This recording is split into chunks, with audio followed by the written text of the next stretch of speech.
शादी की पहली रात कमरे में बैठी हुई मैं अपने पति का इंतजार कर रही थी कि तभी अचानक मेरे पति ने आते ही मुझे जोरदार थप्पड़ जड़ दिया और बोले, तेरी औकात इस घर में नौकरानी की है। मैं हैरान रह गई। मेरे पति ने ऐसा क्यों किया? जब सच सामने मेरे आया तो मेरे पैरों तले से ज़मीन निकल गई। मैं एक मिडिल क्लास परिवार से हूँ। मेरे घर की बड़ी बेटी और मेरा एक छोटा भाई है।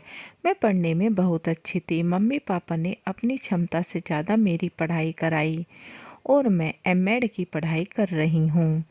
सभी रिश्तेदार व आस पड़ोस वाले मेरे पापा को कहते भी थे कि बेटी को इतना पढ़ाना ज़रूरी नहीं है, फिर लड़के मिलने में भी परेशानी होती है। हम मध्यम वर्गीय परिवार की कहानी भी कितनी अजीब होती है। सब कुछ लड़के की शादी के लिए होता है। हर लड़की की तरह मेरी भी इच्छा थी कि मुझे भी ऐसा पति मिले जो कि मुझे समझे, प्यार करे, एक समझदार व सुलझा हुआ पति। समाज और रिश्तेदारों की बातों से मेरे घर वाले भी अब मेरी शादी की जल्दी करने लगे। शादी के लिए कई रिश्ते आने भी लगे, लेकिन जब कुंडली मिलाई गई तो पता चला मेरी कुंडली में मांगलिक दोष है, जिसके कारण कहीं भी बात नहीं बन पा रही थी। इस बात से रिश्तेदार व पड़ोसी और भी बातें बनाने का मौका मिल गया। कई अच्छे रिश्ते इसी कारण हाथ से निकल गए, लेकिन कुछ समय बाद मेरी कुंडली राजेश से मिल गई। राजेश ज़्यादा पढ़ा लिखा नहीं था। राजेश की एक ग्रोसरी की दुकान थी और कुछ ज़मीन थी, जिससे उसके घर का गुजारा होता था। जैसा लड़का मैं अपने लिए चाहती थी, राजेश ऐसा बिल्कुल नहीं था। लेकिन मेरी और राजेश की कुंडली मिल रही थी।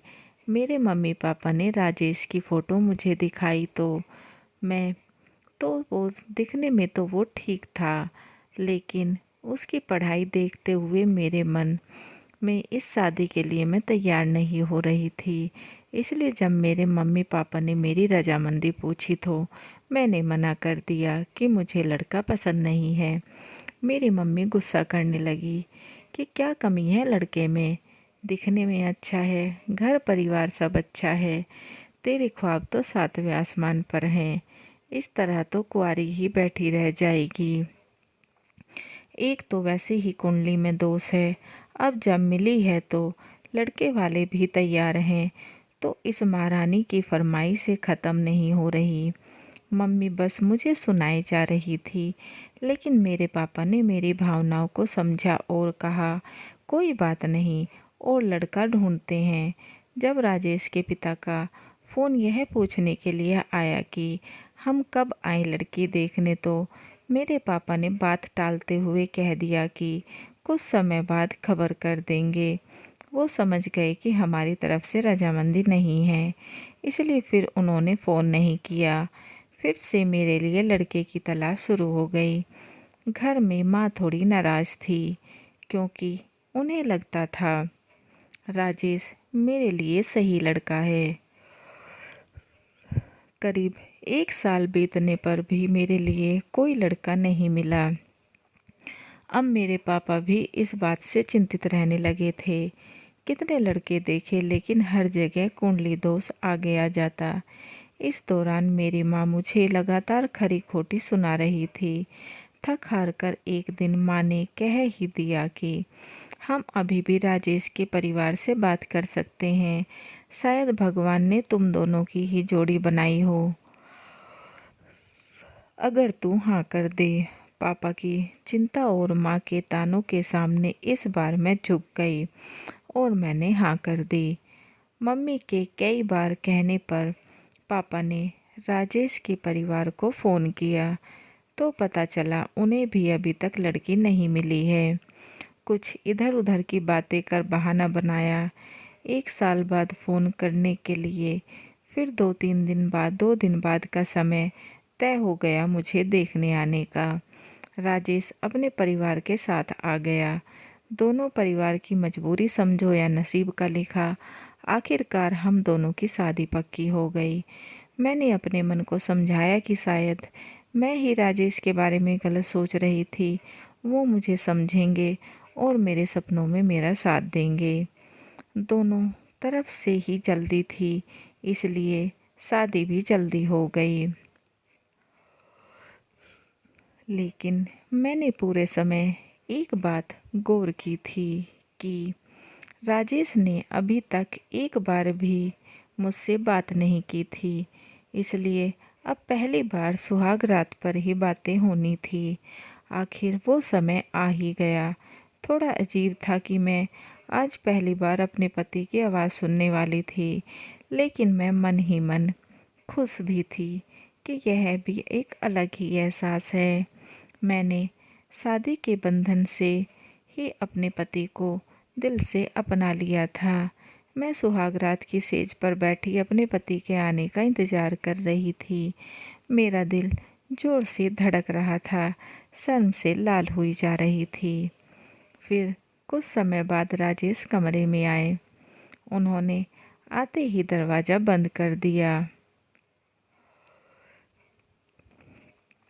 और आकर मेरे पास बैठ गए। फिर सबसे पहले मेरे पति ने मुझसे पूछा कि मैं उनसे शादी नहीं करना चाहती थी क्योंकि वो कम पढ़े हुए हैं। उन्हें अपने माता पिता से यह बात पता चली थी। राजेश की बातों में गुस्सा साफ झलक रहा था। फिर मेरे पति बोले, देख तुझे अब इस अनपढ़ गंवार के पास ही आना पड़ा। मुझे तो अपने कानों पर विश्वास ही नहीं हुआ कि मैं पहली बार अपने पति के मुंह से इतने कड़वे शब्द सुनूंगी। मैंने राजेश से कहा, ऐसा कुछ नहीं है, ऐसा होता तो मैं शादी ही नहीं करती। वो और ज़्यादा गुस्सा हो गए और बोले, अरे चुप कर, वो तो तुझे कोई पूछ नहीं रहा था, इसलिए मजबूरी में तूने मुझसे शादी की। और हाँ, तुझे पता है मैंने तुझसे शादी क्यों की? तुझे सबक सिखाने के लिए, तेरा घमंड तोड़ने के लिए। अब देखना मैं तेरे साथ क्या क्या करता हूँ। तुझे कैसे अपने घर की नौकरानी बनाकर रखता हूँ, और ऐसी वैसी नहीं, पढ़ी लिखी काम वाली बाई। और ज़्यादा सुहाग रात के सपने मत सजा। तुझे छूना तो दूर, तेरी शक्ल तक नहीं देखूंगा। पहली रात अपने पति के मुंह से ऐसी बातें सुनकर तो मानो मेरे सर पर दुखों का आसमान टूट पड़ा। मेरे सारे सपने एक पल में बिखर गए। मैं पूरी रात बैठी रोती रही। अगली सुबह मैं जल्दी तैयार होकर कमरे से बाहर आ गई और घर के काम में लग गई। मेरे सास ससुर अच्छे थे। पूरा दिन मेरे मन में पति की कई बातें चलती रही। अगली रात फिर मेरे पति कमरे में आए। उस समय वो अपने किसी दोस्त से फ़ोन पर बातें करते हुए कह रहे थे कि वो मेरा घमंड चकनाचूर करके रहेंगे। मेरे तो जैसे सपने ही बिखर गए थे।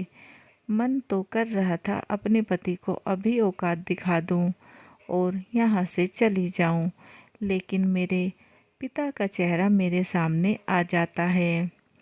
फिर मैंने ठंडे दिमाग से सोचा कि पति जो करते हैं करने देती हूँ, मैं अपना काम करूँगी।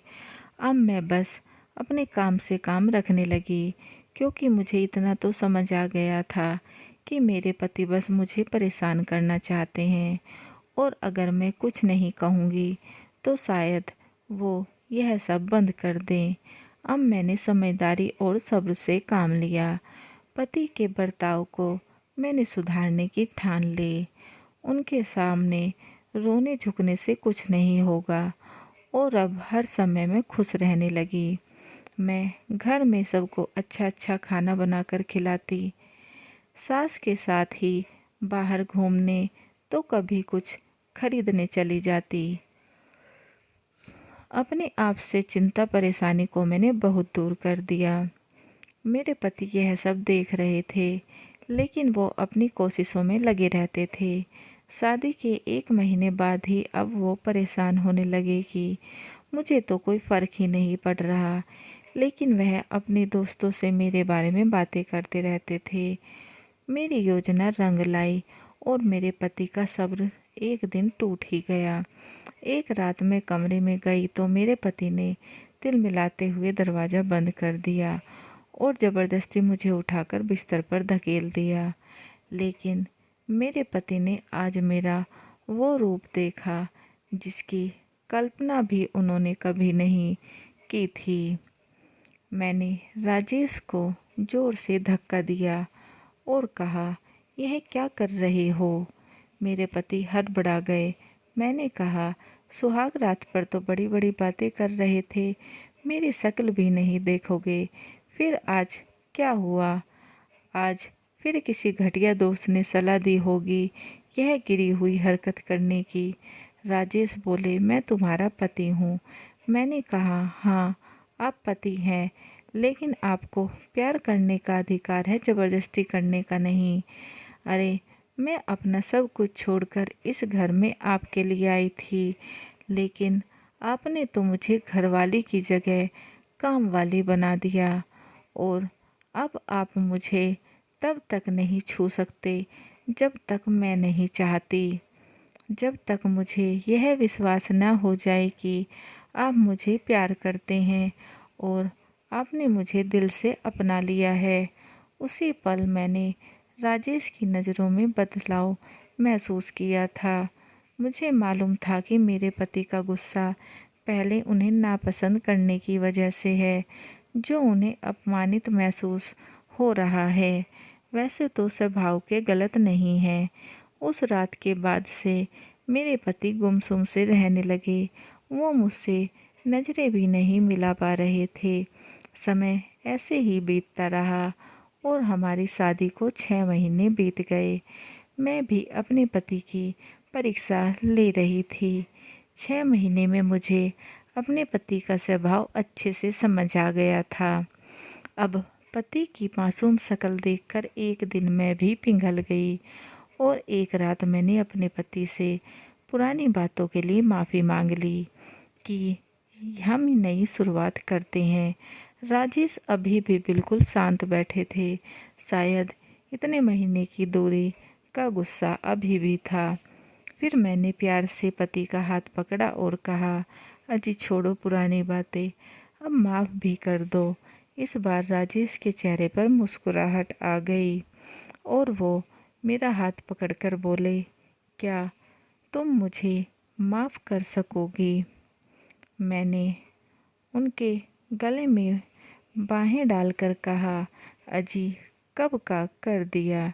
शायद बस चुप्पी टूटने की ही देरी थी। करीब आधी रात तक हमने बातें की और हमें महसूस हुआ कि हम एक दूसरे के लिए बिल्कुल सही जीवन साथी होंगे और अब उस रात से हमारे नए जीवन की शुरुआत हो गई। कहानी कैसी लगी कमेंट बॉक्स में ज़रूर बताएं और चैनल को लाइक एंड सब्सक्राइब करना ना भूलें एंड बेल आइकन को ज़रूर दबाएं ताकि ऐसे ही अच्छी कहानियों के नोटिफिकेशन आपको मिलते रहें। And please guys support my channel समा